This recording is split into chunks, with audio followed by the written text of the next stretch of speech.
Hello, আসসালামু আলাইকুম guys. এই দেখেন আমার কবুতরগুলো কেমন পাক নামা ফেলছে। ফার্স্ট ডিম দিল, ডিম দেওয়ার সাথে সাথে পাকটা নামা ফেললো। এখন কি খাওয়ানো যায়, এটা কীভাবে সুস্থ করতে পারে, এটা আপনারা সবাই একটু জানাবেন এবং কি মেসেজ করে নক দিবেন আমাকে। সবাই একটু জানাবেন ভাই, আমার ফোন নাম্বার দেওয়া থাকবে, অবশ্যই জানাবেন।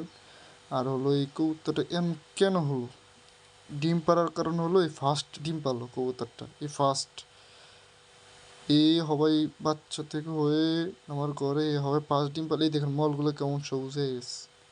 এই কবুতরটা একদম হয়ে গেছে, আমার মন টন খারাপ ভাই। এই দেখেন এখন সেটার ডিম আরেকটা কবুতর উমে দিয়ে দিছি। এই দেখেন 4টা ডিম নিয়ে এটা বসে রয়েছে। এটি আমার মেন কবুতর, ঠিক আছে ভাই। দেখেন কবুতরগুলো আমার ভাই চিন্তা, আপনারা সবাই একটু মেসেজ করবেন আমাকে, কমেন্ট বক্সে অবশ্যই সবাই বলে দিবেন কি খাওয়ানো যায় এটাকে। এটা একদম পাকনা আছে সবাই, ঠিক আছে। আসসালামু আলাইকুম।